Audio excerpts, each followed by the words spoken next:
चलो, ये सब लोग अपनी अपनी पुस्तक निकालो। मैं शुरू कर रही हूँ एक फूल की चाह। इसके कवि कौन है बच्चों? चलिए पहले बताइए, इसके कवि कौन हैं? एक फूल की चाह के कवि कौन हैं? कवि का नाम बताइए। हाँ, इनके कोई भाई भी हैं? उनके बारे में आपको जानकारी है? सियाराम शरण गुप्त के एक भाई हैं, उनकी भी टाइटल गुप्त। हाँ, वेरी गुड। हाँ, वेरी गुड, वेरी गुड। मेरे बच्चों को तो जानकारी है। Very good. सियाराम शरण गुप्त और मैथिली शरण गुप्त, ये दोनों सगे भाई हैं। तो इस पाठ में सियाराम शरण गुप्त, इनके बारे में, ये इनकी बहुत लंबी कविता है, ठीक है। और इस कविता का मुख्य भाव ही है, क्योंकि देखो बच्चों, मैं आप लोगों को पढ़ाने के वक्त बताती हूँ कि हर कविता का एक मुख्य स्वर होता है, मुख्य भाव होता है। जैसे कुछ कविताएं होती हैं प्रकृति से संबंधित, ठीक है, प्रकृति चित्रण उसमें रहता है, पेड़ पौधे पर्वत पहाड़, इनका वर्णन होता है। कुछ कविताएं होती हैं जो गरीबी से सिर्फ संबंधित होती है, दलित वर्ग, गरीब वर्ग, उनसे संबंधित। कुछ कविताएं होती हैं जो छुआछूत, गरीबी, अमीरी, ऊंच नीच, यानी सामाजिक बुराइयों से संबंधित, समाज में व्याप्त जितनी कुप्रथाएं हैं उससे संबंधित कभी कभी कवि लोग उसको भी आधार बना कर लिखते हैं। तो हर कवि की कविता लेखन की एक अलग अलग विशिष्टता होती है। कुछ कवि जो हैं सिर्फ अपनी प्रकृति प्रेम के लिए ही जाने जाते हैं, जैसे राष्ट्र कवि दिनकर, उनकी कविताओं में ओज और पौरुष की भावना, यानी दिनकर को राष्ट्र कवि इसलिए भी कहा जाता है कि जब हमारा देश गुलाम था और उस समय आज़ादी की भावना को जागृत करने के लिए, सभी भारतीयों के मन में आज़ादी के भाव को पैदा करने के लिए वो इस तरह की रचनाएं लिखा करते थे, इस तरह की कविताएं लिखा करते थे ये कवि, जिसके कारण एक उनको लोग समझने लगे कि ये कवि जो हैं इस तरह की कविताएं ही लिखते हैं। तो इस तरह से हमारी ये जो एक फूल की चाह जो कविता है, इसमें सियाराम शरण गुप्त ने मुख्य रूप से छुआछूत की भावना की समस्या को इस पर मुख्य रूप से चित्रित किया है। तो एक मरणासन अछूत कन्या की इच्छा थी कि देवी के चरणों में अर्पित किया हुआ कोई फूल लाकर उसे दे देता और वह स्वस्थ हो जाती। उस कन्या के पिता ने प्रण किया कि वह अपनी बेटी की इस इच्छा को जरूर पूरा करेगा, ठीक है। और जब वो मंदिर में प्रवेश करता है फूल लेने के लिए, तो उसके पिता के साथ जितने मंदिर में भक्त थे जो तथाकथित ऊंची जाति के, उन लोगों ने उसके साथ अमानवीय व्यवहार किया, क्योंकि वह अछूत थी, वह अछूत था। ईश्वर तक अछूत न पहुंचे, यह सोच जो है अन्यायपूर्ण है। अरे ईश्वर, उसी ईश्वर ने तो सबको बनाया। जब ईश्वर ने मनुष्य का निर्माण किया, पृथ्वी पर भेजा, तो ईश्वर ने तो ये नहीं कहा कि ये ऊंची जाति का है, नीची जाति का। ये मानव निर्मित भेदभाव है, इसको मनुष्यों ने बनाया कि ये ऊंची जाति का है, ये नीची जाति का है। तो इस तरह से बच्चों, ये कविता जो है मुख्य रूप से छुआछूत पर ही आधारित है। तो इसको एक बार फिर से मैं आप लोगों को रिव्यू कर दे रही हूँ, ठीक है। और इस संडे को टेस्ट के लिए ये चैप्टर आपका रहेगा। और ग्रामर में जो उस दिन मैंने पढ़ाया था आप लोगों को, होमवर्क मैंने कहा था ना, ये अभ्यास आप लोग कंप्लीट कर लेंगे। मैंने होमवर्क भेजा भी था। हाँ, पर्यायवाची नहीं, उस दिन जो भी पर्यायवाची था या विलोम था, अभ्यास जो किताब मैंने पीडीएफ भेजा उसमें अभ्यास का दिया हुआ है। आप लोग अभ्यास वाला उसमें देखिएगा, हर इससे पर्यायवाची से भी संबंधित है, विलोम से भी संबंधित है, अनेकार्थी से, तो जितना भी अभ्यास दिया हुआ है आप लोग कॉपी में थोड़ा थोड़ा करके उसको बना लीजिए, ठीक है। बना लीजिएगा तो फायदा रहेगा आप ही लोगों को। और ज़्यादा से ज़्यादा बच्चे हिंदी क्लास में ऐड हों, अदरवाइज मैं कॉपी चेक नहीं करूँगी। और 2, 4, 10 बच्चों के लिए है, पूरे क्लास की कॉपी चेक नहीं होगी।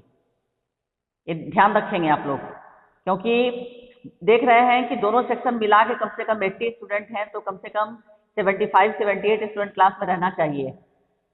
लेकिन आए दिन आप लोग क्लास में नहीं रहते हैं, लास्ट में अटेंडेंस आता है, जैसे क्लास ओवर होता है तो आप जितने बच्चे हैं सबका वहाँ पर रिकॉर्डिंग हो रहा है और वो लिस्ट अंत में आ जाता है कि कौन कौन बच्चा ऐड हुआ, कौन कौन बच्चा ऐड होकर लेफ्ट कर दिया, वो सब कुछ आ जाता है। आप लोग कहिएगा तो मैं स्क्रीनशॉट उसका भेज दूंगी। इसलिए सभी बच्चे क्लास में अपीयर रहें। अगर आप लोग को लगता है ये कीर्तिमान पर असर क्या हो रहा है, कभी ऐड हो रहा है कभी लेफ्ट हो जा रहा है, व्हाट इज दिस, कभी आ रहा है कभी गायब हो जा रहा है, ये क्या तरीका है? कीर्तिमान नेटवर्क प्रॉब्लम है इसको, कीर्तिमान का। अच्छा चलिए, तो मैं शुरू कर रही हूँ काव्यांश 1, पहला काव्यांश। सबसे पहले ध्यान से सुनो, सब मैं पढ़ रही हूँ इसको, पहले काव्यांश 1। उद्वेलित कर अश्रुराशियां, हृदय चिताएं धधकाकर, महामारी प्रचंड हो फैल रही थी इधर उधर। छिड़कंठ मृत वत्साओं का करुण रुदन दुर्दांत नितांत, भरे हुए था निज कृष्णौ में हाहाकार अपार अशांत। सबसे पहले देखिए शब्दार्थ। उद्वेलित, उद्वेलित का अर्थ होता है भावनाओं में डूबकर। अश्रु राशियां, आंसुओं की धारा। हृदय चिताएं, चिता के समान प्रतीत होने वाला हृदय। धधकाकर, सुलगाकर। महा, बड़ा। महामारी, बहुत बड़े स्तर पर फैलने वाली प्रचंड बीमारी। एक कोई बीमारी, प्रचंड यानी तेज, तीव्र। क्षीण, कंठ यानी दबी हुई आवाज। मृत वत्सा, जिसका बच्चा मर गया हो। करुण रुदन, दया उत्पन्न करने वाला रोदन। दुर्दांत, भयंकर। नितांत, बिल्कुल, अत्यंत। कृष्ण, धीमी आवाज। हाहाकार, चीख पुकार। अपार, जिसे पार करना कठिन हो।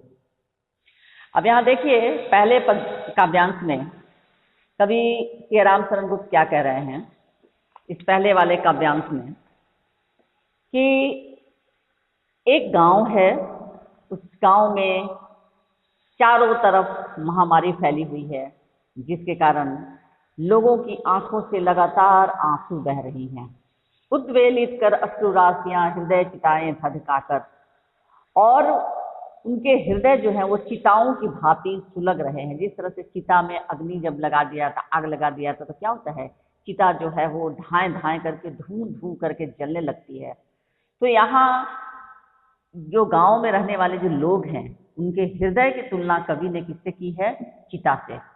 ऐसा लग रहा है कि उनके मन में चिता जल रही है, चिता की अग्नि, चिता की ज्वाला एकदम धधक धधक कर जल रही है। क्यों? क्योंकि जिस माता पिता का छोटा बच्चा, गोदी का बच्चा या 5 साल 8 साल का बच्चा, जो माता पिता के आंख का तारा होता है, दुलारा होता है। और ये ज़रूरी नहीं है बच्चों कि जो पैसे वाले हैं वही अपने बच्चों को बहुत प्यार करते हैं। हर व्यक्ति, चाहे वो उसकी हैसियत कितना भी रहे, अपनी हैसियत के अनुसार ही वो अपने बच्चों को प्यार करता है। तो यहाँ एक माता पिता के सामने उसके छोटे छोटे बच्चे, जिनकी महामारी के कारण मृत्यु हो रही है, तो एक पिता और एक माता तो भला जीवित कैसे रह सकते हैं? ये देख करके उनके सामने उनका छोटा बच्चा मर रहा है। तो इस तरह से उनके हृदय में चिता जो है वो चिता की भांति उनका हृदय सुलग रहा है। सभी लोग दुख के कारण व्याकुल थे। अपने मरते हुए बच्चों को देखकर माताओं के कंठ से अत्यंत कमजोर स्वर में रुदन निकल रहा था, जो संपूर्ण वातावरण में चारों ओर व्याप्त था।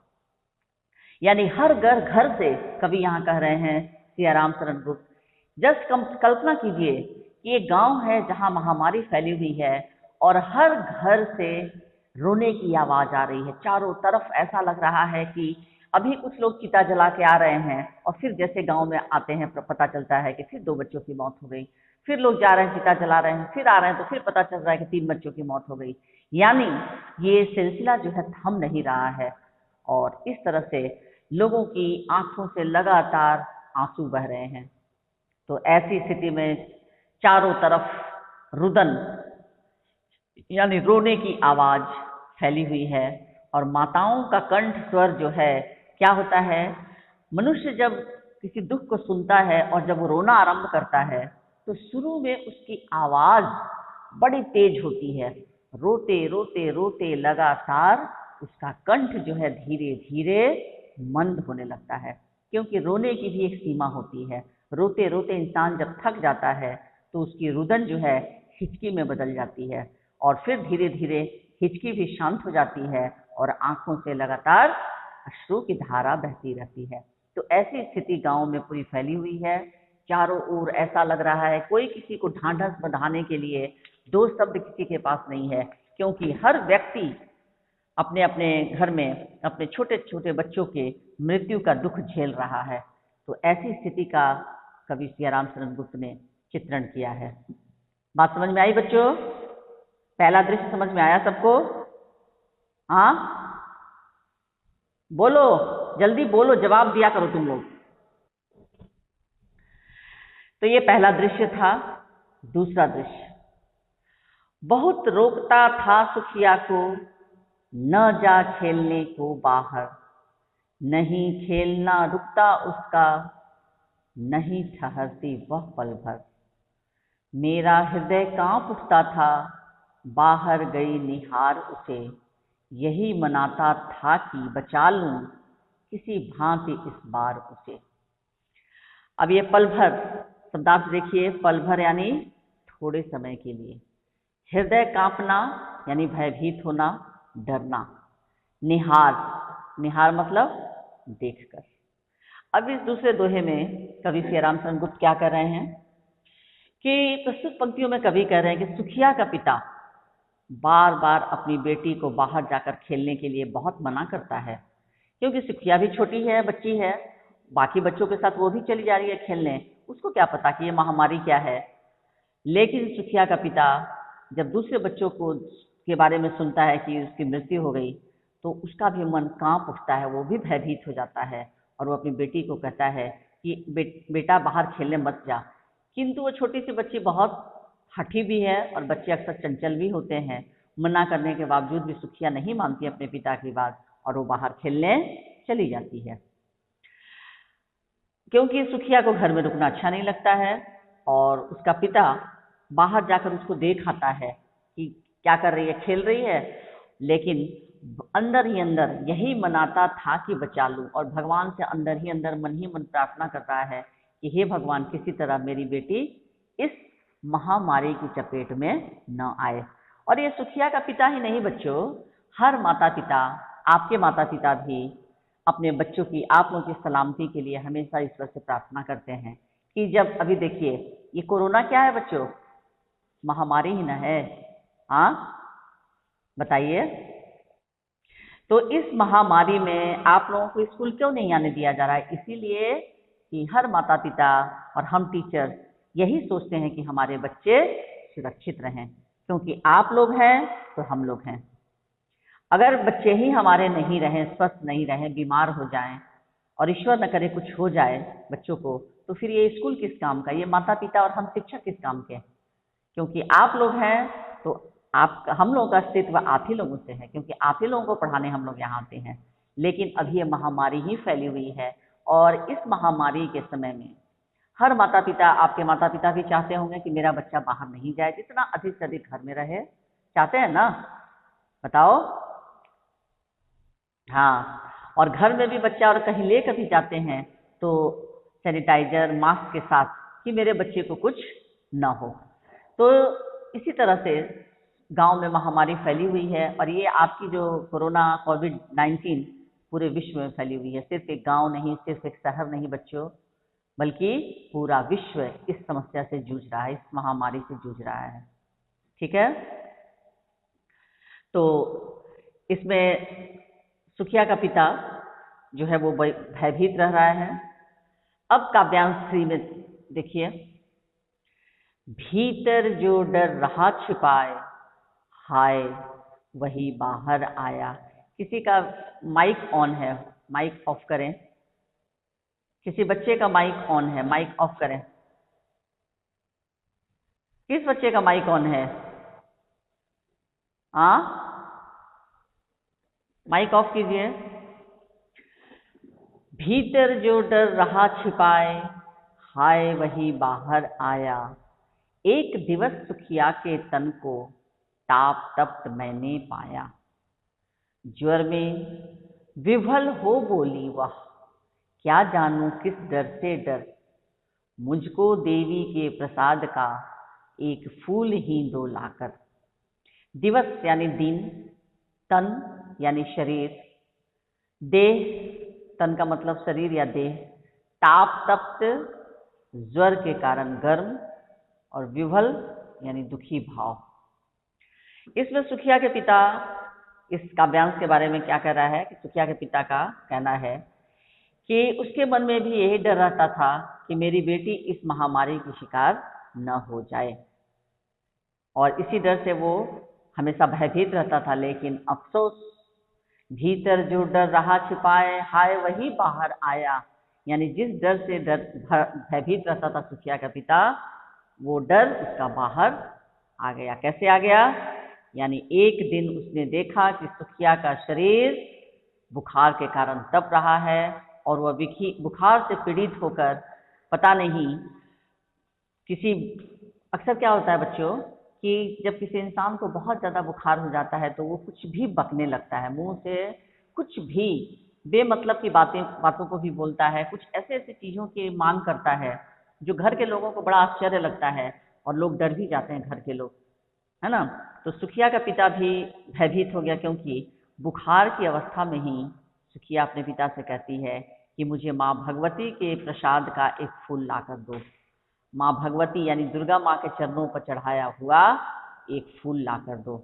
अब बताइए, एक छोटा सा बच्चा, एक सुखिया छोटी सी बच्ची, न वो कुछ खाने को मांग रही है, न कुछ दूसरी चीज मांग भी रही है, तो क्या चीज मांग रही है? देवी माँ के चरणों में चढ़ाया हुआ एक फूल। ठीक है। अब काव्यांश 4 देखिए। क्रमशः कंठ क्षीण हो आया, शिथिल हुए अव्यय सारे। बैठा था नौ नौ उपाय की, चिंता में मैं मन मारे। जान सका न प्रभात सजग से, हुई अलस कब दोपहरी। स्वर्ण घनों में कब रवि डूबा, कब आई संध्या गहरी।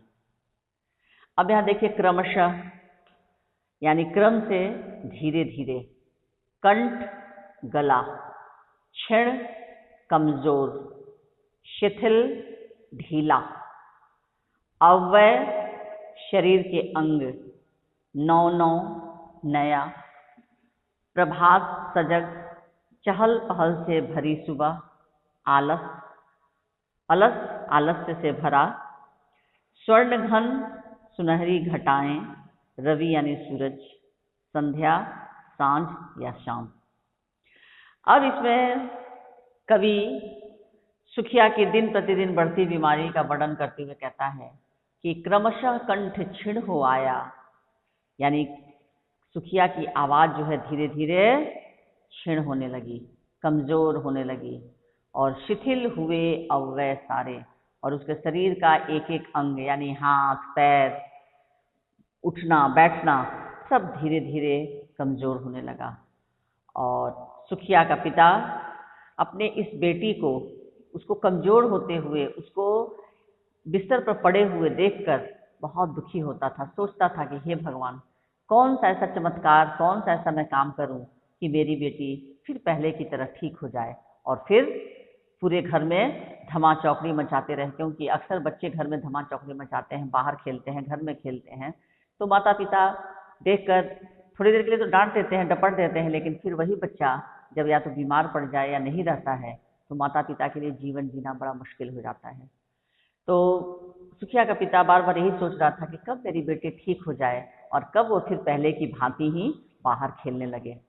लेकिन वह इस विपत्ति के घड़ी में चिंता में चुपचाप दुखी मन से बैठा रहता था, और सोचता रहता था कि कौन सा उपाय करूं जिससे मेरी बेटी बच जाए।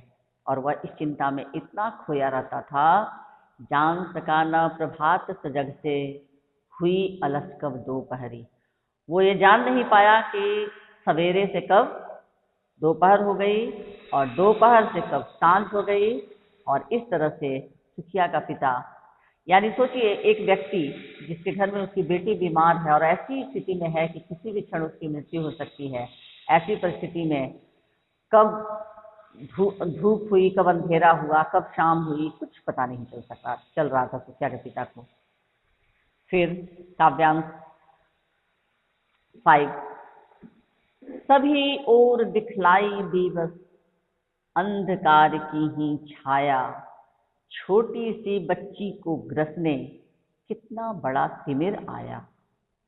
ऊपर विस्तृत महाकाश में जलते से अंगारों से, झुलसी सी जाती थी आंखें जगमग जगते तारों से। अंधकार यानी अंधेरा,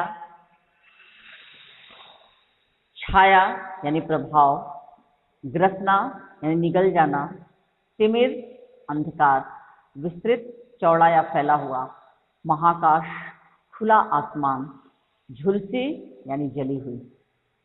अब ये सुखिया के पिता कह रहे हैं कि सुखिया की बीमारी से निराश उसके पिता के हृदय पर ऐसा अंधकार छाया कि चारों तरफ उसे निराशा ही निराशा दिखाई दे रही थी। और उसे ऐसा लगने लगा कि जैसे उसकी बेटी को निगलने के लिए कितना बड़ा अंधेरा चला आया है। यानी एक छोटी सी बच्ची को निगल जाने के लिए इतने बड़े अंधेरे की क्या जरूरत थी। अक्सर बच्चों होता क्या है, कहा जाता है कि मन यदि किसी व्यक्ति का खुश रहता है तो बाहर उजाड़ में भी, मरुस्थल में भी उसे हरियाली नजर आती है, खुशी का दृश्य नजर आता है कि नहीं बच्चों? मैं सही बोल रही हूँ? हाँ, हेलो, क्या हुआ? कोई बच्चे को, किसी बच्चे को सुनाई नहीं पड़ी मेरी आवाज? हाँ, और अगर मन में दुख का भाव भरा होता है तो बाहर का सुखद वातावरण भी हमें वो सुख प्रदान नहीं कर पाते। तो नज़ारे यानी दृश्य वो किसी से जुड़े होते हैं? हमारे मन से। यदि हमारा मन खुश है तो बाहर का हर नज़ारा, हर दृश्य सुखद होगा, सुख देने वाला होगा। लेकिन यदि हमारा मन दुखी है और हम किसी चीज़ से चिंतातुर हैं, चिंता में ग्रस्त हैं, तो हमें सुख देने वाले नज़ारे भी कांटों की चुभन के समान प्रतीत होगी। तो यही सुखिया के पिता के साथ हुआ। उसकी काफ़ी अंधेरी रात थी, गहरी रात। सुखिया का पिता सोच रहा था कि हे भगवान, आज की रात, इतनी अंधेरी रात, क्या ये मेरी बेटी को लेकर ही ये अंधेरा मानेगा? और जिस तरह से खुले आसमान में जलते हुए अंगारों के समान तारे चमकते हैं, उसी प्रकार सुखिया की आंखें भी बुखार से झुलस रही थी। कभी कभी बच्चों आप देखिएगा, जिस व्यक्ति को बहुत ज़्यादा बुखार आ जाता है उसकी आंखें भी लाल लाल हो जाती हैं। उसको गर्मी की वजह से, ताप की वजह से उसकी आंखें जो हैं वो भी जलने लगती हैं। तो यहाँ जलते हुए आंख की तुलना सुखिया का पिता किस चीज़ से कर रहा है? कवि यहाँ किस चीज़ से कर रहे हैं? सियाराम शरण गुप्त, मानो आसमान में अंगारे दहक रहे हैं। ठीक है।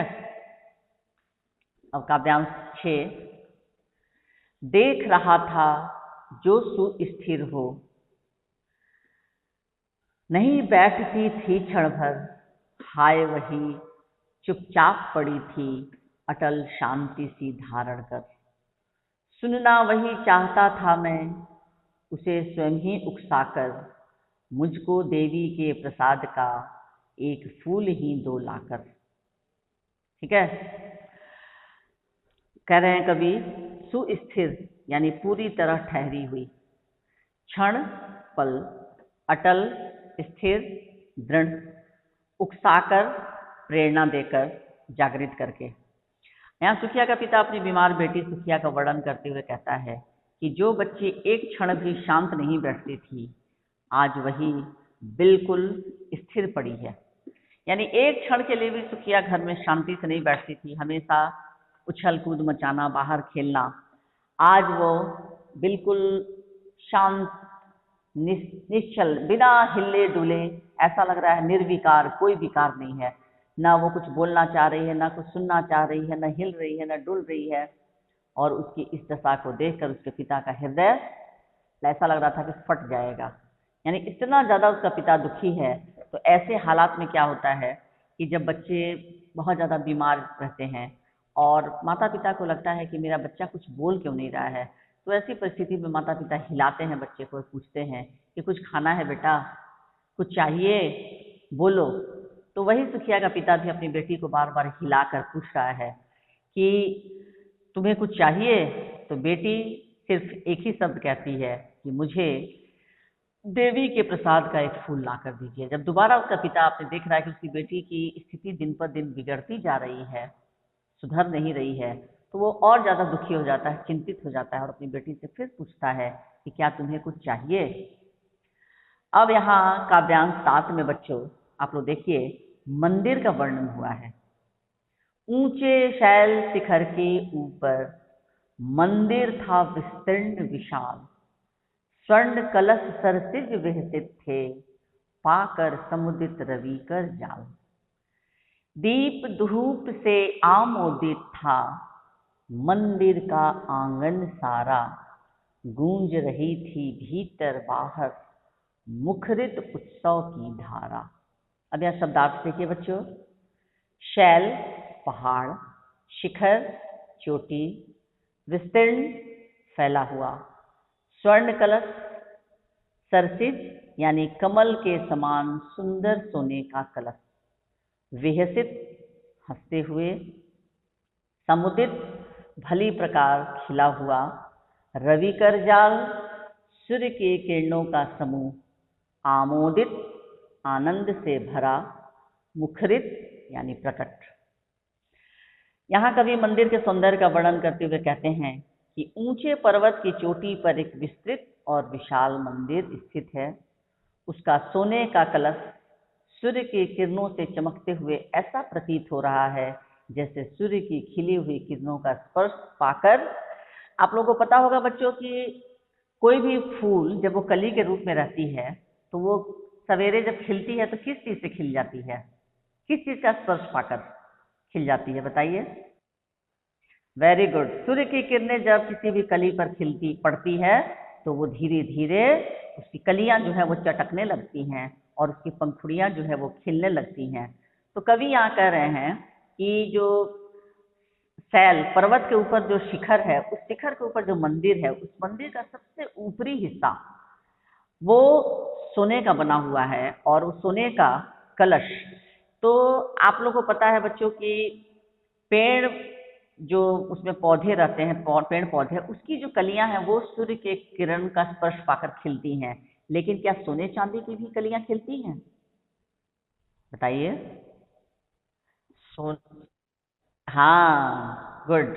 उसकी चमक ऐसी प्रतीत होती है मानो कि वो भी कलियां जो हैं वो खिल रही हैं, लेकिन वो वास्तव में खिलती नहीं है, वो खिली रहती है, उसका बनाया ही रहता है एकदम कमल का फूल की तरह खिला हुआ। और जब उस पर सूर्य की किरणें पड़ती हैं तो ऐसा लगता है कि मानो कलियां खिल रही हैं। तो यहाँ कह रहे हैं कि कवि यहाँ पर बता रहे हैं सियाराम शरण गुप्त कि मंदिर का वर्णन और मंदिर का जो पूरा वातावरण है, आपको पता है कि कभी भी मंदिर के पास से हम लोग गुजरते हैं तो सिर्फ वहाँ खुशबू, धूप दीप की खुशबू, फूलों की खुशबू हमारे नाक में जाती है और चारों तरफ वातावरण एकदम ऐसा लगता है कि अगर वहाँ कोई भक्त गीत गा रहे हैं, गाना गा रहे हैं, भगवान की प्रार्थना कर रहे हैं, आरती हो रही है, तो वहाँ का वातावरण एक बिल्कुल ही अलग होता है।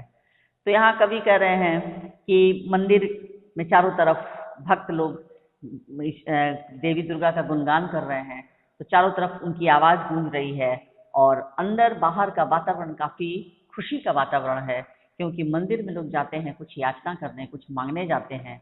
तो माता का दरबार हो या कोई भी भगवान का दरबार हो, लोग जाते हैं तो हर तरह की भावनाओं से परे सिर्फ याचक बनकर जाते हैं, हाथ जोड़कर जाते हैं और मन में उल्लास और खुशी का भाव लेकर जाते हैं कि हे माँ, हे देव, हे देवता, आप मेरी रक्षा करें। अब आगे काव्यांश 8। भक्त वृंद मृद मधुर कंठ से गाते थे सब भक्ति मुदमय, पतित तारिणी पाप हारिणी माता तेरी जय जय जय। पतित तारिणी तेरी जय जय जय, मेरे मुख से भी निकला, बिना बढ़े ही मैं आगे को, जाने किस बल से ढिकला। मेरे दीप फूल लेकर वे अम्बा को अर्पित करके, दिया पुजारी ने प्रसाद जब, आगे को अंजलि भर के। भूल गया उसका लेना झट, परम लाभ सा पाकर मैं, सोचा बेटी को माँ के ये पुण्य पुष्प दूं जाकर मैं। अब इसका शब्दार्थ देखिए। वृंद यानी समूह, शब्दार्थ बच्चों जरूर याद करोगे। मृदु यानी मधुर मीठा सुरीला। मुदमय, मुदमय यानी खुशी सहित। पतित तारिणी, गिरे लोगों को तारना या उद्धार करने वाली। ढिकला, ढिकला मतलब ठेला गया। अर्पित, भेंट करना। अंजलि, दोनों हथेलियों का संपुट, यानी दोनों हथेलियों को जोड़कर जो बनाया जाता है उसको कहते हैं अंजलि। परम लाभ, भगवान की कृपा। पुण्य यानी पवित्र। पुष्प यानी फूल। मंदिर में उपस्थित सभी भक्त पूर्ण भक्ति और प्रसन्न भाव से माँ की महिमा का गुणगान अपने मधुर कंठों से कर रहे हैं। सारे मंदिर में भक्त लोग एकत्रित हैं और माँ देवी दुर्गा का गुणगान कर रहे हैं। वे गा रहे हैं